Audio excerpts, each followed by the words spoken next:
Hi guys and gals, how are you today? I'm here to tell you about the scam of the year.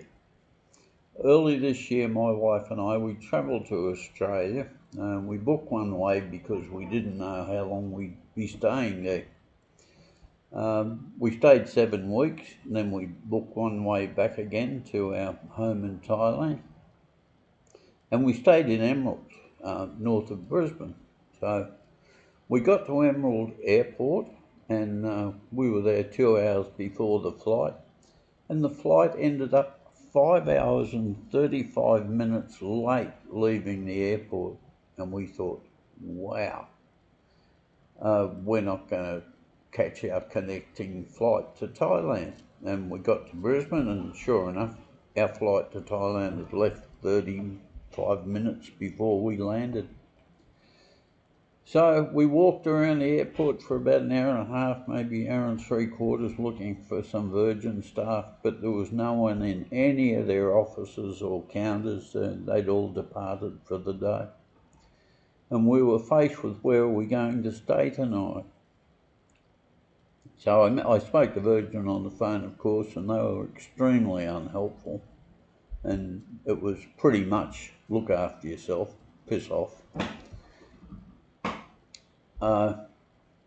I'll show you the boarding pass, but I'll cover the name of the company. It's Australian domestic airline that's never had sex.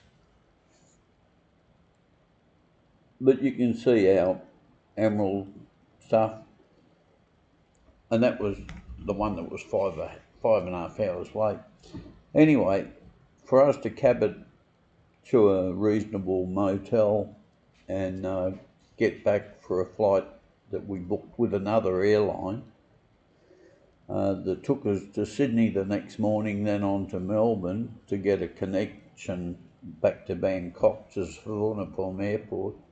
I mean, we were just flying for the whole day. It was terrible. My wife's 69, I'm 78. We pretty much slept on the floor at Brisbane Airport, and Virgin didn't give a rat's ass about us. Well, I said their name, that's unfortunate, but it's a fact of life. There used to be ombudsman on the web that I used with that company many years ago now, and they were very successful in getting about $750 back from me because of bad behaviour on the part of that company. They're no longer available. They've disappeared, and now there's an ombudsman called the ACA, and it's the Australian Aircraft Ombudsman that controls or tries to deal with the 4 Australian domestic airlines.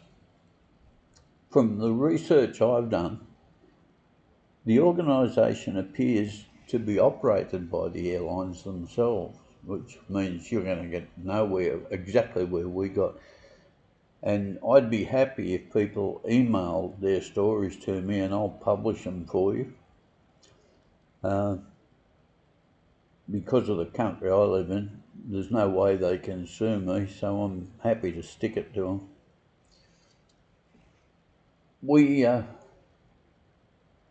We thought it was probably one of the worst experiences we've ever had, and when you look at the statistics, and you can do it, go on Google and ask them how many Australian domestic air flights annually are delayed. You will get the shock of your life.